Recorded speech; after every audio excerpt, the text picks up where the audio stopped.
What's up, everybody? This is another episode of Common Sense Conversation with the Dope Sid. Who is I, the Dope Sid? And it's been a while since I done put out a video because this is not my job. I just put shit out to see the reaction, to see if I can get a little comments back and just give it a perspective from somebody from Mississippi and my personal friends. They enjoy the videos, so I don't mind doing them. Um, Last week I had a domino game at my house. And we got into a real heated discussion, not an argument, just a heated discussion about two subjects. And I would touch bases on those.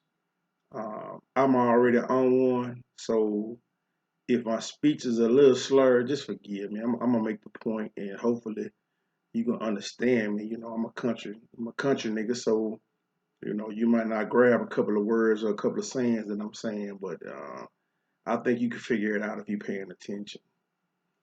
But anyway, first things first. The first episode and the first guy I want to talk about is primetime Deion Sanders,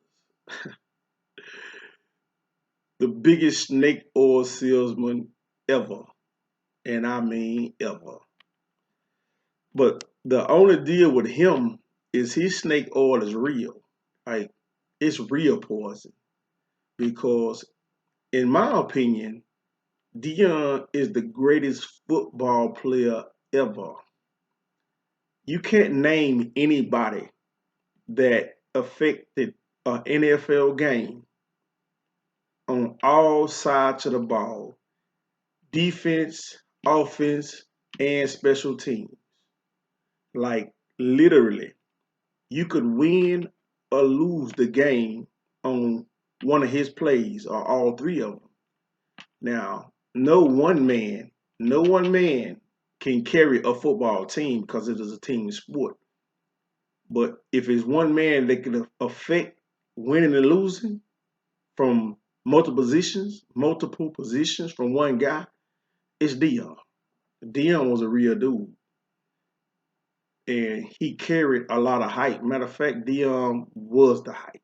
Like he was his own hype man. After a while, he didn't have to be his own hype man because it just followed him because he was just that great of a person and a guy.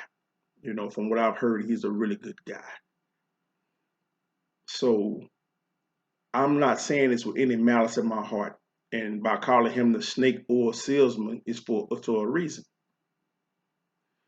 Okay, Dion came to Jackson State and he said, God sent me to Jackson State. God sent me to the SWAC. Now, when you say things like that, then it's a whole different set of expectations. Like, man, you can't get in folks' feelings like that and do what you did. Now, my example would be this. If I told you, hey, I'm gonna help you with your bills today. I'm gonna help you with your bills next month. And I'm telling you this today. And you say, okay, man, cool.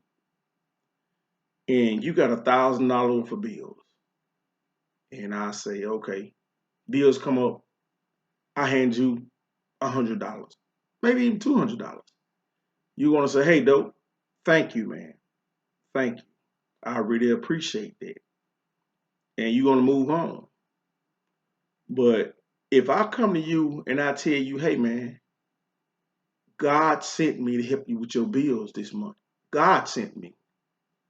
And I hand you that same $100 or $200, you're gonna be like, okay, appreciative, but this wasn't what I was expecting because you put it to another level.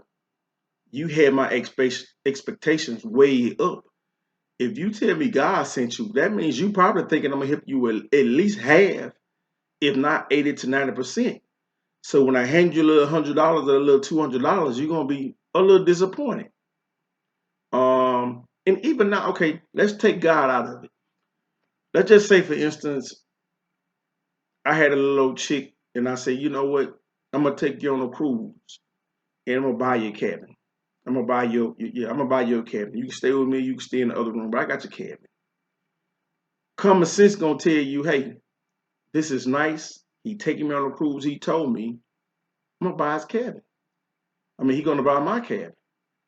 So you're gonna say, okay, well, let me get a little money for liquor, money for gambling or whatever your source of enjoyment is. You probably gonna bring that with you, and you're not gonna be mad about it because at least he got your cabin, he got your passageway to get on that water.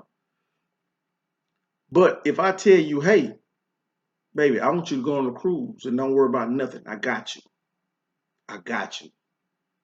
Now, you might still bring some emergency money, but you expected me to have you cabin, food, gambling, souvenirs, whatever the case, because I done put you in a situation to where your expectations are so high until you're not worried about anything. And if I don't do it for you, you're gonna be a little disappointed. You might be appreciative that I did the basic, but from what I've told you and what I've made you to believe, then you probably didn't need no money. So you're gonna be a little disappointed. You might not, I don't know, you might not cuss me out, you might enjoy yourself, but that's what Dion did to us. And when I say us, I'm from Mississippi, so I attended two HBCUs, and I didn't graduate from none. I'm just probably not smart enough and not focused enough. But you know, it is what it is. So when Dion say God sent you to us, I mean God sent me to you in particular. Um, how far fetched is it that he would in 3 to 4 years have Jackson State in position to play South Carolina, play Duke, play Georgia? Maybe not Georgia, maybe not Alabama, but they had them boys ready to dream about having a national title, dream about being in the upper echelon of the SWAC. And you know how these trends go, man. Once a trend gets started, if Jackson State is getting all these players, now if Dion fill his team up, then you know somebody that was going to commit to Jackson State might want to go to Alcorn, two or three of them, three or four of them. Then they might want to go to Valley. Then they might want to go to Grambling. Now all of a sudden you got a SWAC full of teams that can actually compete on a national level. And when Dion made that comment, God sent me to the SWAC, these are the expectations that people had of him. That you're not gonna come here for 2 or 3 years and use us as a stepping stone to get to the next level. Is that you are going to be the savior of the SWAC because of your statement. God sent you. So that was sort of the mindset of a lot of people that were disappointed. Not necessarily mad at Dion because, this man been at the top level of sports his whole life. So I'm pretty sure everybody knows his last step is probably going to be the NFL, because he's built like that. But, you know, in my opinion, and a whole lot of other people's opinion, you sold Jackson State a dream that you just couldn't.